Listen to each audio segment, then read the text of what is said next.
Imagine Frozen without its iconic song, Gladiator with chimps, or Star Wars without the Force. Had these films had more stuck with their original scripts, they may not have become the classics we all know and love. The original script of what would become Star Wars Episode 4, A New Hope, went through countless iterations, most of them barely recognizable. It's scary how easily the movie could have been ruined if these changes went through. For one, Luke Skywalker was a hardened general in a previous draft, a far cry from the relatable everyman he is in the final film. Furthermore, Han Solo was described in early drafts as a huge green-skinned monster with gills. Additionally, a number of iconic Star Wars names and words were not quite as catchy in earlier versions of the script. For instance, Luke's last name was previously Star Killer. Lucas only changed it because he was concerned that the name would carry a violent connotation and call to mind Charles Manson. Meanwhile, the Emperor was called Kaz the Shit in early drafts. Worst of all, the working title for the Force was the Bogan. Out of all the things that Lucas almost got wrong about Star Wars, this would have been the biggest.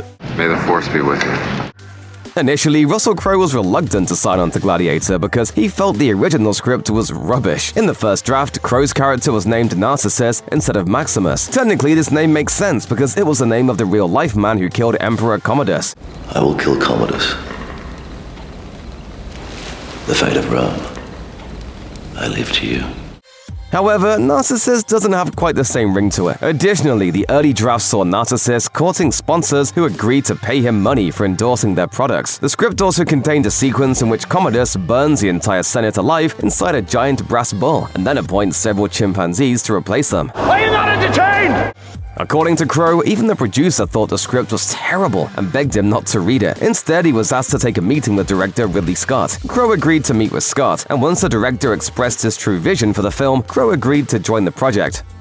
If Pixar had gone with their original plans for Toy Story, the film would have sunk the fledgling animation studio before it even got off the ground. To put it simply, in previous drafts of the script, Woody was a jerk. Instead of the cowboy doll we all know and love, the character was a creepy ventriloquist dummy who was cruel to the other toys. In this version, Woody deliberately pushes Buzz out the window, and even torments Slinky Dog. The lowest point for this Toy Story team was when they needed to present to a bunch of Disney executives. They chose to share a sequence where a tyrannical Woody whipped the other toys into submission. The Disney execs were appalled and threatened to shut down the project unless Pixar could write something better within 2 weeks. Luckily, Pixar pulled it off, reinventing Woody as a toy who just wanted to be loved. The first act of WALL-E had always been clear to director Andrew Stanton, but the story went through a number of changes after WALL-E followed Eve into space. Pixar eventually figured out the movie's second act, but there was one key scene that needed to be changed at the last minute. In the original script, Otto injured Eve instead of WALL-E, so it was WALL-E who saved Eve from getting sucked out the airlock instead of the other way around. Had Pixar stuck with that version, it could have easily ruined the movie. The final version of this scene is powerful because we see how much WALL-E and Eve have grown. After spending the entire movie preoccupied with Eve, WALL-E is finally able to see the big picture. Meanwhile, Eve realizes that there's more to life than her mission. Pixar even animated the original version of the scene. But after a test screening, Stanton realized it wasn't working. I had made a big mistake. Shortly after, Stanton urged his team to reshoot the entire scene, a rarity for Pixar.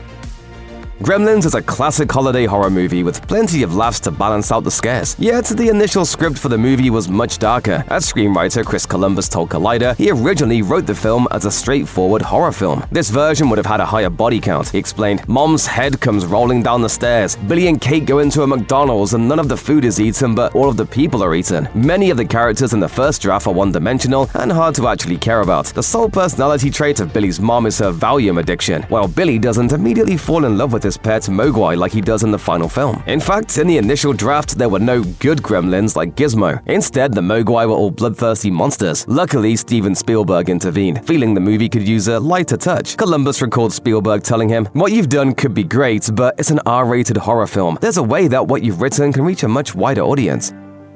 Believe it or not, the most defining aspect of First Blood was not in the original script. Sylvester Stallone had to push to include it. It's over! Nothing is over! Nothing! Earlier drafts would have portrayed Rambo, a Vietnam War veteran, as a trigger-happy killing machine. Yet, Stallone pointed out that audiences wouldn't root for Rambo if he killed a bunch of National Guardsmen who were just doing their jobs. So he said Rambo should only kill as a last resort. When Stallone suggested this, director Ted Kotcheff couldn't imagine the movie any other way. Kotcheff told Filmmaker magazine, "I felt that this should be a guy who's sick and tired of violence. The last thing he wants is to come back to America and start killing people." Had the movie stuck with the original ending, it would have only condoned this senseless violence. violence. Another key script change was also Stallone's idea. According to Kutchev, Rambo killed himself in the original ending, as he was unable to cope with his post-traumatic stress disorder. Stallone didn't like that ending, but despite his warning, the filmmakers stuck with it, until a test screening revealed that audiences hated it. The filmmakers quickly course-corrected, using the alternate ending that Kutchev had already shot. In the original treatment for Frozen, Elsa started out as evil, plain, and simple. Later versions made her character more sympathetic. She was given a tragic backstory and a moment of redemption. Even so, there was no escaping that Elsa was still a villain. Producer Peter Del Vecchio explained why the story wasn't clicking, telling Entertainment Weekly, "We had no emotional connection to Elsa. We didn't care about her because she had spent the whole movie being the villain." To remedy this, the filmmakers tried to get inside Elsa's head. We were still writing a villain song. And we started getting into the headspace of what you'd feel like if you were that isolated. This was how they stumbled upon Let It Go. Disney knew a hit song when it heard one. In fact, the song was so good that the filmmakers basically went back to the drawing board and rebuilt the entire movie around it. Soon afterward came the epiphany that the connection between Anna and Elsa would be even stronger if they were sisters. It all worked out nicely, with Frozen becoming a smash hit at the box office. Still, we shudder to think of a Frozen without Let It Go. The original script for Beetlejuice was too disturbing for Hollywood, as the deaths of Adam and Barbara were originally shown in more gruesome detail. You know what? I don't think we survived the crash.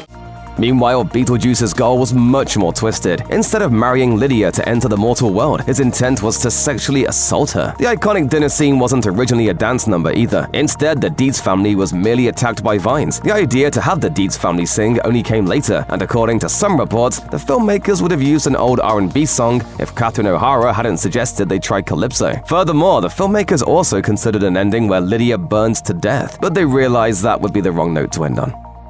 Charlie Kaufman may have an Oscar for writing, but that doesn't mean he always gets his scripts right on the first go. Just look at Being John Malkovich. The original script had an alternate ending that went completely off the deep end. Kaufman's initial draft went more or less the same as the final movie, until Craig locks his wife Lottie in a cage with her pet chimpanzee. Just like in the film, the chimpanzee busts her out, but instead of realizing that she wants to be with Maxine, Lottie professes her undying love to her chimpanzee. Rather than stealing the body of John Malkovich and using the actor's fame to promote his own puppet shows, Craig reveals to the entire world that he is controlling Malkovich. From there, the ending goes down a bizarre rabbit hole involving a deal with the devil and a 60-foot Harry Truman puppet. Ultimately, the filmmakers chose not to go with this ending. This change was probably for the best. The ending of the final film still captures the zaniness of the original script. It also takes time to wrap up each of the characters' arcs.